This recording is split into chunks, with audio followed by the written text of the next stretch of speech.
నూతన మంత్రివర్గ విస్తరణలో కొత్తగా ముగ్గురికి మంత్రివర్గంలో చోటు కల్పించింది తెలంగాణ రాష్ట్ర ప్రభుత్వం. అనంతరం జిల్లాకు ఇన్ఛార్జి మంత్రులు నియమించింది. ఉమ్మడి ఆదిలాబాద్ జిల్లాకు ఇదివరకు ఇన్ఛార్జి మంత్రిగా ఉన్న సీతక్క స్థానంలో ఎక్సైజ్, పర్యాటక శాఖ మంత్రిగా విధులు నిర్వహిస్తున్న జూపల్లి కృష్ణారావును ఇన్ఛార్జి మంత్రిగా నియమించింది.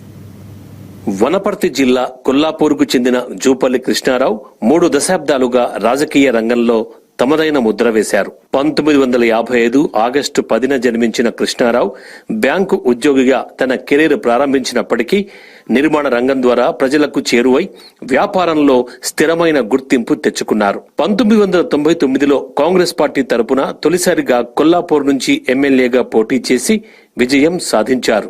2004లో జరిగిన ఎన్నికల్లో పొత్తులో భాగంగా కొల్లాపూర్ స్థానం టీఆర్ఎస్ పార్టీకి కేటాయించడంతో ఆయన స్వతంత్ర అభ్యర్థిగా పోటీ చేసి రెండోసారి ఎమ్మెల్యేగా ఎన్నికయ్యారు. అనంతరం 2009 ఎన్నికల్లోనూ తన సొంత నియోజకవర్గం నుంచి ఎమ్మెల్యేగా ఎన్నికై వైఎస్ రాజశేఖర్ రెడ్డి, రోసయ్య మంత్రివర్గంలో పౌర సరఫరాలు, వినియోగదారుల వ్యవహారాల మంత్రిగా, ఆ తర్వాత నల్లారి కిరణ్ కుమార్ రెడ్డి మంత్రివర్గంలో దేవాదాయ శాఖ మంత్రిగా పనిచేశారు. తెలంగాణ ఉద్యమ సమయంలో కాంగ్రెస్ పార్టీకి మంత్రి పదవికి రాజీనామా చేసి 2011లో టీఆర్ఎస్ లో చేరారు.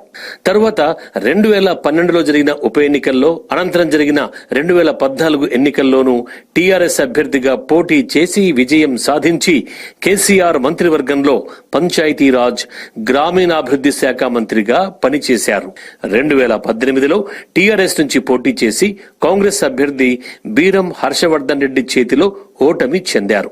దీంతో ఆయన వరుస విజయాలకు బ్రేక్ పడినట్టయింది. బీరం హర్షవర్ధన్ రెడ్డి అనంతరం టీఆర్ఎస్ పార్టీలో చేరడంతో పార్టీతో అసంతృప్తితో ఉన్న ఆయన పార్టీకి దూరంగా ఉన్నారు. 2023లో ఢిల్లీలో ఏఐసిసి అధ్యక్షుడు మల్లికార్జున ఖర్గే సమక్షంలో తిరిగి సొంత గూటికి చేరుకున్నారు జూపల్లి. 2023లో జరిగిన శాసనసభ ఎన్నికల్లో కాంగ్రెస్ అభ్యర్థిగా తన సొంత నియోజకవర్గం కొల్లాపూర్ నుంచి పోటీ చేసి ఎమ్మెల్యేగా గెలిచి ముఖ్యమంత్రి రేవంత్ రెడ్డి మంత్రివర్గంలో ఎక్సైజ్, పర్యాటక శాఖ మంత్రిగా బాధ్యతలు చేపట్టారు. అనంతరం నిజామాబాద్ జిల్లా ఇన్ఛార్జి మంత్రిగా పనిచేశారు. తాజాగా జూపల్లి కృష్ణారావు ఆదిలాబాద్ జిల్లా ఇన్ఛార్జి మంత్రిగా నియమితులయ్యారు. ప్రజలతో నికర సంబంధం, స్పష్టమైన అభిప్రాయాలు, విభిన్న రాజకీయ ప్రయాణం ఆయనను ప్రత్యేకంగా నిలిపాయి. పాలనలో అనుభవం, అభివృద్ధి పట్ల ఉన్న అంకితభావం ప్రజలకు వరంగా మారాయి.